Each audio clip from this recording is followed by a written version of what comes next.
Renungan Pagi, Christ Triumphant atau Kristus yang Menang oleh Ellen G. White, 20 Mei 2025. Mari kita berdoa. Bapa kami yang di sorga, Allah pencipta langit dan bumi, laut dan segala isinya, Allah yang maha besar, maha kuasa, sumber segalanya, yang kami sembah selalu melalui anak-Mu yang tunggal, Yesus Kristus. Terpujilah Yesus, anak Allah yang maha tinggi, yang adalah pencipta dan penyempurna iman kami.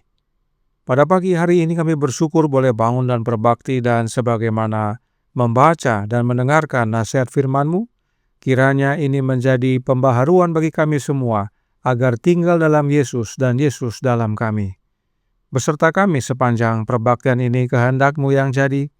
Ampun kami akan dosa dan salah, karena kami berdoa hanya dalam nama anak Allah yang tunggal, Yesus Kristus, yang adalah Tuhan dan Juru Selamat kami. Amin. Renungan hari ini akan dibacakan oleh Ibu Vivi Tambunan. Kepada Ibu Vivi, kami persilahkan. Selamat pagi. Judul renungan kita pagi ini, satu dosa sering memaksa dosa lain. Ayat inti terdapat dalam 2 Samuel 12 ayat 5. Lalu Daud menjadi sangat marah karena orang itu, dan ia berkata kepada Nathan, "Demi Tuhan yang hidup, orang yang melakukan hal itu harus dihukum mati." Alkitab tidak banyak memuji manusia. Hanya sedikit ruang yang diberikan untuk menceritakan kebaikan-kebaikan, bahkan dari pria dan wanita terbaik yang pernah hidup. Keheningan ini bukan tanpa tujuan, bukan tanpa pelajaran. Semua sifat baik yang dimiliki manusia adalah pemberian Allah. Perbuatan baik mereka dilakukan oleh kasih karunia Allah melalui Kristus. Roh percaya diri dan meninggikan diri, itulah yang mempersiapkan jalan bagi kejatuhan Daud. Menurut adat istiadat yang berlaku di antara para penguasa timur, kejahatan-kejahatan yang tidak boleh ditolerir jikalau dilakukan oleh rakyat jelata, tidak akan dihukum jikalau itu dilakukan oleh raja-raja. Raja-raja tidak berkewajiban untuk menahan diri seperti rakyat. Semua ini cenderung mengurangi kesadaran Daud akan dosa yang sangat besar. Begitu setan dapat memisahkan jiwa dari Allah, satu-satunya sumber kekuatan, ia akan berusaha membangkitkan keinginan yang tidak suci dari tabiat manusia yang duniawi. Ketika merasa aman dan tentram, ia melepaskan cengkramannya kepada Allah. Daud menyerah kepada setan dan membawa noda rasa bersalah ke dalam jiwanya. Batsheba, yang kecantikannya yang mematikan telah terbukti menjadi jerat bagi raja, adalah istri Uria orang Het, salah satu perwira Daud yang paling berani dan paling setia. Setiap upaya yang dilakukan Daud untuk menyembunyikan rasa bersalahnya terbukti sia-sia. Ia telah menyerahkan dirinya ke dalam kuasa setan. Hanya ada satu jalan keluar, dan dalam keputusasaannya, ia tergesa-gesa menambahkan pembunuhan ke dalam persinahan. Nabi Nathan diperintahkan untuk menyampaikan pesan teguran kepada Daud. Pesan itu sangat keras. Teguran seperti itu hanya dapat diberikan kepada sedikit penguasa, tetapi harus dibayar dengan kematian bagi si penegur. Nabi itu memohon kepada Daud sebagai pelindung hak-hak rakyatnya yang ditunjuk oleh Ilahi, dan mengulangi kisah tentang kesalahan dan penindasan yang menuntut perbaikan. Nathan menatap tajam ke arah raja. Lalu, sambil mengangkat tangan kanannya ke langit, ia dengan hikmat menyatakan, "Engkaulah orang itu." "Mengapa?" lanjutnya, "engkau menghina Tuhan dengan melakukan apa yang jahat di matanya?" Orang yang bersalah mungkin mencoba, seperti yang telah dilakukan Daud, untuk menyembunyikan kejahatan mereka. Mereka mungkin berusaha untuk mengubur perbuatan jahat itu selamanya dari pandangan atau pengetahuan manusia. Tetapi segala sesuatu telanjang dan terbuka di depan mata Dia yang kepadanya kita harus memberikan pertanggungan jawab. Teguran Nabi itu menyentuh hati Daud. hati nuraninya bangkit. Kesalahannya tampak dalam segala kebesarannya. Jiwanya tertunduk dalam penyesalan di hadapan Tuhan. Dengan bibir gemetar ia berkata, "Aku telah berdosa kepada Tuhan." Dikutip dari Patriarchs and Prophets, halaman 717-722. Demikian bacaan renungan pagi kita. Terima kasih, Tuhan Yesus memberkati. Terima kasih atas penata layanan Ibu Vivi. Tuhan Yesus memberkati. Selamat pagi saudaraku dalam Tuhan. Yesus berkata dalam Matius 5 ayat 27 dan 28 yang berbunyi, "Kamu telah mendengar firman, jangan berzina. Tetapi aku berkata kepadamu, setiap orang yang memandang perempuan serta menginginkannya, sudah berzina dengan dia di dalam hatinya." Dalam bahasa Indonesia disebut menginginkan, tetapi dalam bahasa Inggris disebut lust atau nafsu birahi.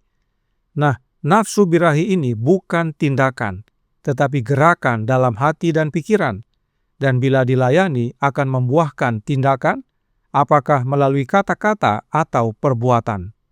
Karenanya, saudaraku dalam Tuhan, Yesus dengan jelas menyatakan bahwa melanggar hukum itu tidak semata-mata hanyalah perbuatan, tetapi di dalam hati pun kita sudah dapat melanggar hukum.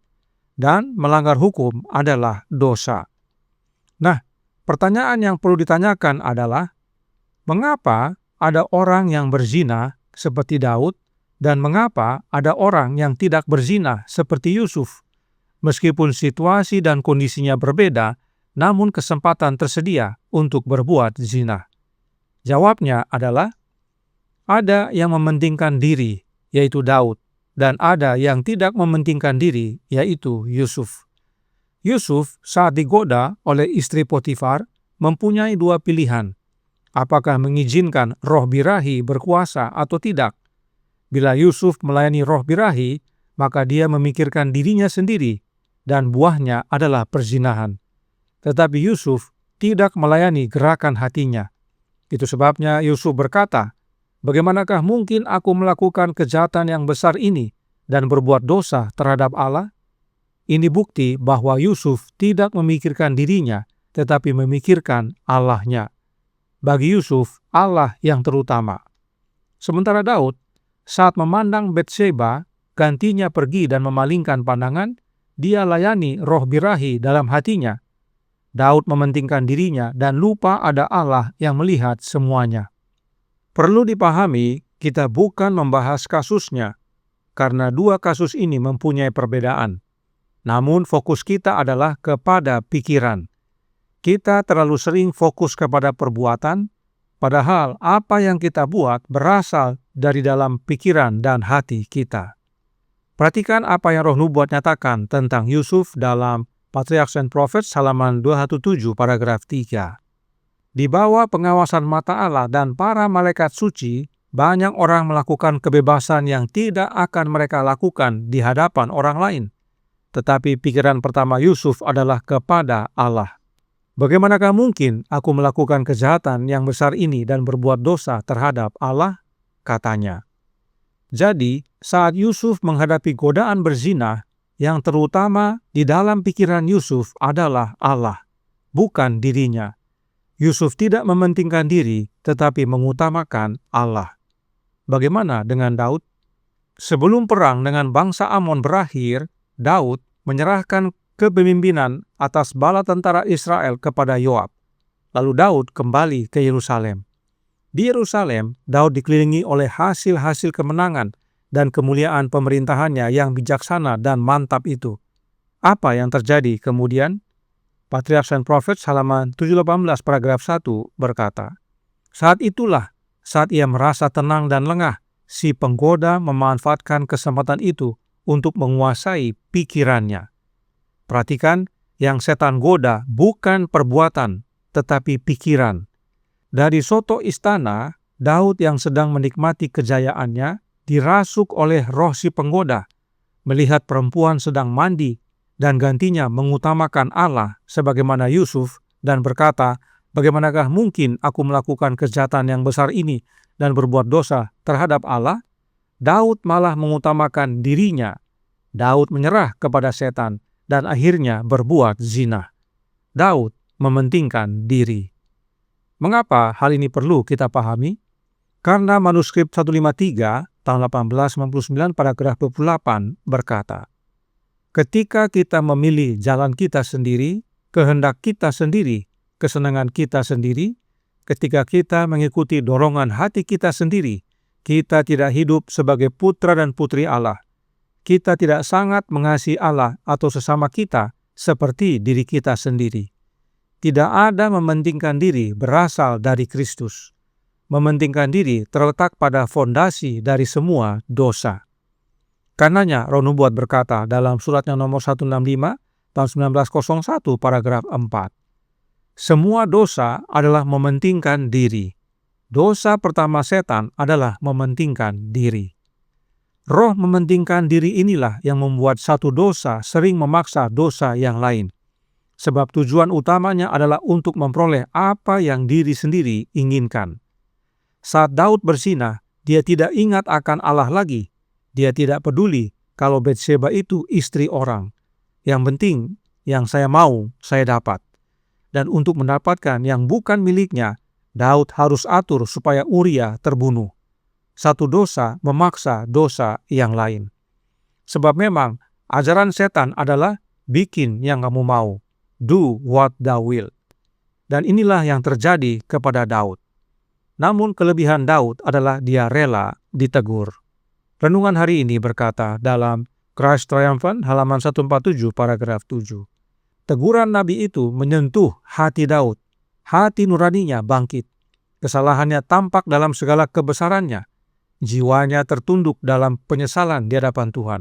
Dengan bibir gemetar ia berkata, aku sudah berdosa kepada Tuhan. Perhatikan yang tersentuh adalah hatinya Daud dan bukan perbuatannya Daud. Setan menggoda manusia melalui pikiran. Hati serta pikiran adalah satu. Demikian juga dengan Allah. Untuk menyadarkan kita, Allah berbicara kepada hati kita.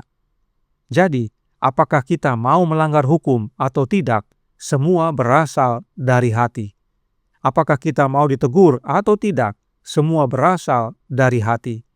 Dan roh mementingkan diri bukan berasal dari perbuatan, tetapi berasal dari hati yang nantinya akan membuahkan perbuatan mementingkan diri, yaitu melanggar hukum. Itulah dosa Lucifer, Hawa, dan hingga kepada kita semua.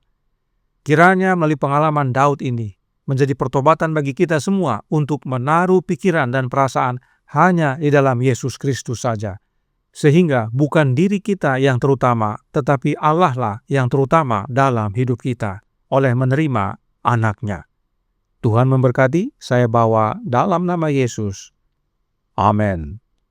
Mari kita berdoa. Bapa kami yang di sorga, Allah pencipta langit dan bumi, laut dan segala isinya, Allah yang maha besar, maha kuasa, sumber segalanya, yang kami sembah selalu melalui anak-Mu yang tunggal, Yesus Kristus. Terima kasih atas nasihat pengalaman Yusuf dan Daud. Yusuf tidak mementingkan diri, dia utamakan Allah. Tetapi Daud, dia mementingkan diri dan lupa akan Engkau, ya Bapa. Karenanya tolong kami, ya Bapa. Karuniakanlah roh anak-Mu dalam hidup ini, sebab hanya dengan menerima roh Kristus dalam hati, maka roh mementingkan diri dapat dibasmi. Sebab mementingkan diri adalah akar daripada semua dosa. Itulah dosa pertama setan. Dan bila mana kami hidup selaras dengan kehendak-Mu, hari demi hari, maka pada akhirnya saat Yesus datang kedua kali, kami semua didapati benar dan layak mewarisi kerajaan sorga. Beserta kami sepanjang hari ini kehendak-Mu yang jadi, ampun kami akan dosa dan salah, karena kami berdoa hanya dalam nama anak Allah yang tunggal, Yesus Kristus, yang adalah Tuhan dan Juru Selamat kami. Amin.